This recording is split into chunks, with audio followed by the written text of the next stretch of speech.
ये अगस्त ऋषि के आश्रम में जाके भगवान सब ऋषियों के तरफ मुख करके बैठ गई है और ये परिस्थिति बन रही है कि सारे ऋषि भगवान के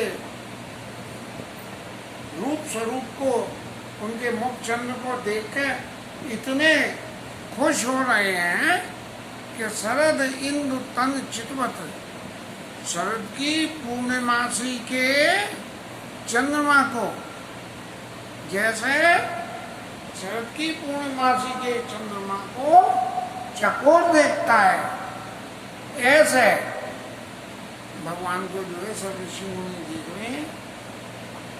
और ये अगस्त ऋषि के आश्रम की लीला भगवान की भक्तवत्सलता और भगवान की निराभिमानता के बारे में भगवान के गुणों को बताता है। तबल डूबीर कानून पाई प्रभु सन कछु मुसन कछु दुराव प्रभु नाई। महाराज आपका कोई छुपाव नहीं है, तो भाई छुपाव का बात का है, अगस्त ऋषि तो जानते हैं। अब हमारा कोई अत्यंत मिलने वाला और कोई एक ऐसा आदमी हो जिसकी जमानत के लिए उसको हमारे नगर में आना पड़े। ये ठीक है कि जिसकी जमानत देनी है वो आदमी भले ही सही नहीं हो, लेकिन जब आदमी आता है तो और लोगों से तो कुछ कहेगा कि भाई घूमने आए, देखने आए, इनके यहाँ आए, बहुत दिन हो गए थे। लेकिन जो अपने निजी जन होंगे उसके यहाँ जाकर क्या कहेगा, क्या बोले भाई देखो तुमसे कुछ छुपाव तो है नहीं, मुझे उसकी जमानत दे, इसलिए आया हूँ, बाकी तो और कोई बात नहीं है उससे किसी के संबंध में जैसा भी है। लेकिन तब तुम सन कछु दुराव प्रभु नहीं, क्या आपसे कोई छुपाव नहीं है कि मैं इस पृथ्वी पे आया काय हूँ। आप तुम ये जानते हो कि मैं परब्रह्म परमेश्वर हूँ, इसलिए आपसे मेरे को कोई छुपाव नहीं है।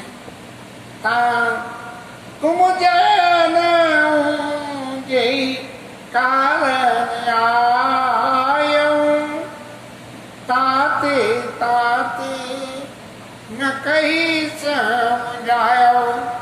इस मारे में प्रभु आपसे कोई भी बात इस संबंध में नहीं करूंगा और इस संबंध में बात नहीं करूंगा। अब इतने मुनियों के बीच में बैठ के बात कर रहे हैं, तो भगवान तो जो अपनी लीला करते हैं अपने लीला स्वरूप को अपने ओरिजिनल स्वरूप से मिलाते नहीं हैं। ओरिजिनल स्वरूप को तो जवाब में रखते हैं और लीला स्वरूप को जो है वो प्रत्यक्ष प्रकट करते हैं सामने। तो तुमसे न कछु दुराव प्रभु नहीं, कोई तुमसे जो है छुपाव नहीं है, इसलिए ताते तात न कहीं समझाया हूँ मैं, इसलिए इस संबंध में आपसे कोई और बात नहीं करता हूँ। लेकिन प्रभु मैं आपसे एक बात की जरूर विनती करता हूँ। क्या? अब सो मंत्र देव प्रभु मोई जय प्रकार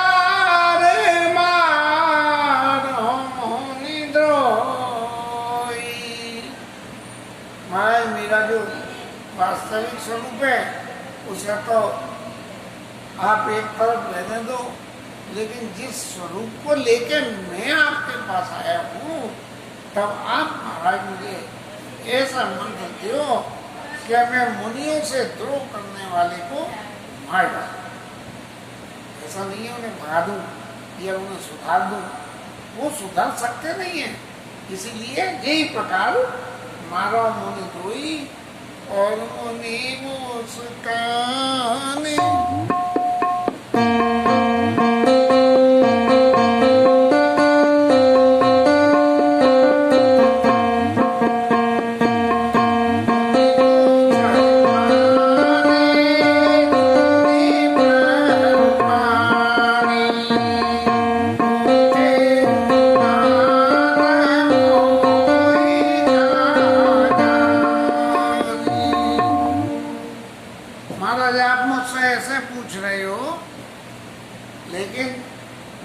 जानता ही क्या हूँ महाराज, मैं तो आपके भजन में ही लीन रहता हूँ और आपकी माया के प्रभाव को, आपके भजन के प्रभाव से कुछ समझ सकता हूँ। आपकी माया तो आप ही जानो, माया आपकी और आप माया जी, लेकिन आप मुझसे ये पूछ रहे हो, ये महाराज ये तो भगवान आपकी बड़ी महानता है। अब किसी आदमी को कहीं जावे जो सब कुछ जानता हो, ज्योतिषी को ज्योतिषी के आगे हम ज्ञान बढ़ा रहे हैं, तो उससे कोई हमारी बड़प्पनता थोड़ी होती है कि हम तो जो जानते हैं, हम तो हाथ देखते हैं, हम ये करते हैं। ऐसे ही विवेक ऋषि कह रहे हैं कि महाराज तुम्हारे आगे मैं क्या जानूँ तुम्हारी, और महाराज अब आपके माया का स्वरूप क्या है जो मैंने समझाया, जरा उसे आप मेरे उमर तरु विशाल तब माया पर भर ब्रह्मांड अनेक निकाया। आपका आपकी माया जो है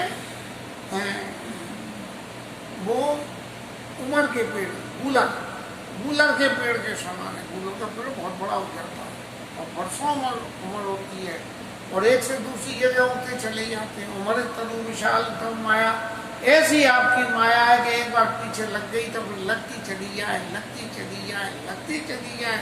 उमर तनु विशाल तब माया और फल ब्रह्मांड अनेक निकाया। ये आपकी माया में जो ब्रह्मांड, ये संसार में जो जितने ब्रह्मांड हैं, उस गूलर के पेड़ में लगने वाले गूलरिया के फल हैं। ये जितने ब्रह्मांड हैं, ये ब्रह्मा की सृष्टि में जितने ये है निर्माण है, ये सफल ब्रह्मांड ने निकाया। फल बचकर कठिन कराल जीव चराचर जंतु समाना भीतर बसई न जान।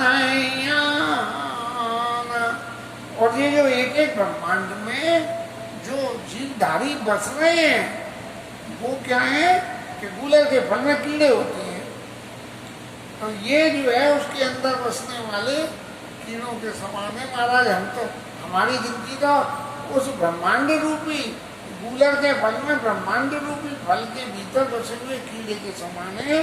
और ते फल बच्चा कठिन कराला तब वह जग सदा सुई काला। जो भीतर रहते हैं और वो कुछ जानते तो भाई वो जितने गूलर के अंदर रहते हैं कहीं इतना तो गूलर को जानते हैं, लेकिन उन्हें ये डर लगा रहता है कि इस गूलर के फल में से बाहर निकले तो उन्हें कोई खा जाएगा। ते तुम काला लोकपति साई, ऐसे सारे लोगों के स्वामी प्रभु आप, हर पूछे मोई मनुष्य की नाई। मनुष्य की तरह से मेरे से महाराज पूछ रहे हो, अब मैं आपको इस बात के लिए क्या कहूँ, लेकिन फिर भी जब इतनी बात अभी आपके सामने कह पा रहा हूँ तो आपसे मैं एक विनती और करता हूँ, और वो विनती क्या होती है, यह वरमान कृपा निकेता, कृपा निकेता बचाओ अनुजासी, बचाओ सहिता अनुजा समेता। आपसे मैं क्या वरदान मांगता हूँ महाराज, भगवान ने तो कहीं नहीं वरदान मांगो, लेकिन भगवान के स्वरूप को जब ऋषि महाराज ने पूरी तरह बखान कर दिया तो भगवान ने सोचा कि अब इनसे मैं क्या कहूँ कि तुम मुझे वरदान मांग लो। जो मुझे नहीं जानता हो कुछ पाने के लिए तपस्या कर रहे हो, जीव का सहज धर्म ईश्वर की प्राप्ति के लिए, और ईश्वर को सब तरह से जान गए, तो मैं तो क्या कहूँ। अब जब यही कह रहे हैं कि यह वर मांगो कृपा निकेता बसो वैसी अनुज समेता, आप अपनी शक्ति श्रीमान जानकी और लक्ष्मण जी के समय मेरे हृदय में आ गए। और महाराज एक चीज और है कि क्या है कि आप बस तो जाओ मेरे अंदर में, लेकिन अंदर से बसने का फायदा कब दिखेगा? अंदर से बसने का फायदा मेरे को तब दिखेगा, कब? जब अबीराल भागती विरति सत्संगा रामा, अबीराल भागती विरति सत्संगा, चरण सरोरु प्रीति अभंगा। महाराज आप हृदय में तो बस गए, लेकिन आपके हृदय में बसने के उपरांत लेकिन आपकी भक्ति में हो। भैया ये तो मुमकिन चाहिए कि भगवान तो बसे हृदय में और भक्तिमती महारानी जो है वो हमें नहीं, ये ऐसे कैसे संभव है? तो भगवान आएंगे तो भक्ति भी आएगी, लेकिन उस भक्ति के संग में एक गुण होना चाहिए कि अविरल भगति। ऐसा नहीं है कि आ जाए कल चली जाए, अविरल सदा निवास करें और भक्ति जब चित्त में निवास करें और भक्ति के संग में यदि वैराग्य नहीं है, अविरल भगति विरति, विरति भी आवे महाराज, वैराग्य भी आवे, और फिर क्या आवे? अविरल भक्ति आ गई और वैराग्य आ गया। लेकिन यदि इतना सब आके सब रख के और ताले कूची में बंद करके कोठरी में रख दिया तो महाराज कोई फायदा थोड़ी होगा। अविरल भगति विरति सत्संगा, बोले महाराज सत्संग और मिले। अब देखिए जब हृदय में ठाकुर जी जो है विराजमान हो गए तो सत्संग तो आप ही आवेगा, लेकिन आप ही आने के संग में भी अगस्त ऋषि ये कामना कर रहे हैं कि आप महाराज मुझे जो वरदान में दे रहे हो कि अविरल भगति विरति सत्संगा, वैराग्य और सत्संग मेरे अंदर निवास करें, और इसके संग में क्या हो? चरण सरोरुआ प्रीति अभंगा, आपके चरणों में प्रीति लो महाराज। जब हृदय में बस गए आके तो ये सारे गुण तो अपने आप ही चले आएंगे। नहीं महाराज ये अपने आप ही आ जाएंगे, लेकिन आने के बाद कभी जाए नहीं। इसलिए चरण सरोरुआ प्रीति अभंगा, आपके चरणों में मेरी प्रीति अभंग हो, कभी टूटे नहीं। और कब यद्यपि ब्रह्म अखंड अनंता, मैं जानता हूं अच्छी तरह ब्रह्म अखंडो अनंतो, अनुभव से नहीं मिल सकते हो, संत लोग सब ऐसा कहते हैं। आपके स्वरूप को मैं जानता भी हूँ, समझता भी हूँ, फिर भी मैं आप अनुभव से भी ये पाने वाले नहीं हो। तो भैया उसे हृदय में बसने के लिए बोलो, उसके चरणों की प्रीति मांगो, बोले उससे वैराग्य मांगो। बोले भैया जिसकी एग्जिस्टेंस ही नहीं दिख रही है उससे हम क्या मांग सकते हैं, हम क्या कर सकते हैं? लेकिन प्रभु वो सब आपका वैभव दूसरा है, जो मैं आपके वैभव को जीवन में स्वीकार करता हूँ वो वैभव तो है वेद भेद सगुण ब्रह्म रहती मैं तो आपको सगुण स्वरूप को ही मानता हूँ। दूसरे किसी भले ही वेद चाहे कितना ही कहते हो कि अनुभव और गम्य भजेंगे ही संता, ये सब कहते हैं, अनुभव से भी नहीं पता लग सकती कि जी भगवान है। भाई कोई चीज हवा है, हवा को हम छू के नहीं देख सकते हैं, लेकिन हवा को हम अनुभव तो कर सकते हैं, हमारी चमड़ी से छुए तो क्या हवा है। लेकिन ईश्वर को तो कहते हैं ना चमड़ी से पता लग सके, अनुभव गम्य है, हम समझ ही नहीं सकते हैं। ऐसा करके भगवान तो भजन कर रहे हैं, लेकिन मैं तो महाराज उस लाइन में जाने वाला नहीं हूँ, और मैं तो भेद सगुना ब्रह्म रहती मानो, मैं आपके उस सगुण स्वरूप को ही मानता हूँ, और आप उस सगुण स्वरूप से ही आप मेरे हृदय में वास करें, और सगुण स्वरूप से ही आप जो मेरे पास आए हो उसी में मेरे को इन वरदानों को दें। और प्रभु आपकी तो क्या है के संतत दासन देव बड़ाई। अपने दासों को तो हमेशा आप बड़ाई देते रहते हो, ये आपका स्वभाव है। और ताते मोई पूछे बुराई, इसलिए आपने मुझसे पूछी है अपने दासों को बड़ाई देने के लिए। क्या सो मंत्र देव मोई के प्रकार मारो मुनि द्रोही, मैं उनको मारूं, अरे मार कूट के भगा दूं, नहीं बिल्कुल उन्हें खत्म कर दूं। तो ऐसे ही अब आपने जब पूछी है तो महाराज राक्षसों को मारने के लिए एक रास्ता है, जी रास्ता है महाराज, वो मैं आपको बताता हूँ। हे प्रभु पारामान मनोहर ठाऊं और पावन पंच पटीते जो बहुत मन को होने वाला सुंदर पहाड़ों के ऊपर में बसा हुआ है पंचवटी स्थल है, वो बहुत पावन पवित्र, लेकिन वहाँ पे राक्षसों ने अपना प्रभाव बना रखा है। तो इसलिए आप महाराज अब क्या करो कि भाई वहाँ राक्षसों ने अपना प्रभाव बना रखा है, मनोहर स्थान है, आप जाके वहाँ वास कर लो। तो आप जब वास करोगे तब राक्षस अपने आप ही आपको वहाँ से भगाने आएंगे, तब आपको नहीं जाना पड़ेगा, वो आपके पास आएंगे कि महाराज हमें भगा दो। दंडक बना पुनीत नहीं, इसमें पंचवटी में दंडक बने और दंडक वन में जाके और उग्र साप मुनिवर का हराऊ।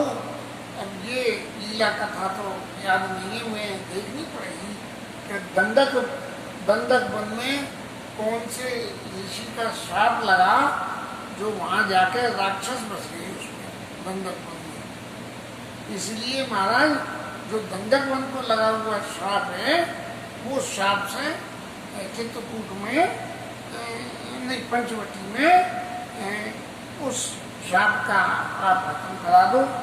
वास करो तहाँ रघुकुल राया की जैसा कला मुनि परदाया। दंडकारण्य में जो है वहाँ जो मुनि लोग बसते हैं, हालांकि वो परेशान है, लेकिन उनमें दया करना। कैसे दया करना कि उनका जो भय राक्षसों को डरते हुए अपना नित्य नियम संकल्प सब पूरा करते हैं, लेकिन राक्षसों से डरते रहते हैं। तो इसलिए आप वहाँ जाके रहना और उनके भय को मिटा देना।